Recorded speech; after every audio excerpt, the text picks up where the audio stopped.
అయ్యా కేటీఆర్, ఒక మాట మాట్లాడుతూ ఉన్నావు. మోడీ, చంద్రబాబు, రాహుల్కు రేవంత్ బానిస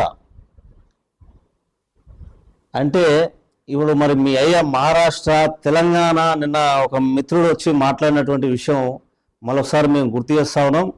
ఈ బీఆర్ఎస్ పార్టీ కన్నా ముందు టీఆర్ఎస్ అని పెట్టినావు. తెలంగాణ కోసమే మేము ఉన్నది, తెలంగాణ ప్రజల కోసమే మేము ఉన్నది, తెలంగాణ ప్రజల కోసమే మా ప్రాణాలను అర్పిస్తాం, తెలంగాణ అభివృద్ధి మా లక్ష్యం, ఇంకా ఏమీ కాదని చెప్పి ఇలా టీఆర్ఎస్ ఉన్న పేరుని బీఆర్ఎస్గా, భారత రాష్ట్ర సమితిగా మార్చింది ఎవరు?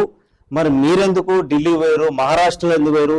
ఈడ నువ్వు అధికారంలోకి వచ్చిన తర్వాత ఆంధ్ర పాలకులు అంతా నాశనం చేస్తారు తెలంగాణ రాష్ట్రాన్ని అని చెప్పేసి ఇలా తెలంగాణ రాష్ట్రంలో ప్రభుత్వం ఏర్పడిన తర్వాత మళ్ళీ ఆంధ్రప్రదేశ్ పోయి, ఆంధ్రప్రదేశ్లో కూడా మీ అయ్య పేరున్నటువంటి చంద్రశేఖరరావునే ఆంధ్రప్రదేశ్ రాష్ట్రాన్ని కూడా అధ్యక్షుని చేసి ఆడ పార్టీని స్థాపించినటువంటి చరిత్ర మీది కాదా? ఒకసారి అర్థం చేసుకోవాలి ఇట్లాంటి స్టేట్మెంట్లు ఇచ్చేది.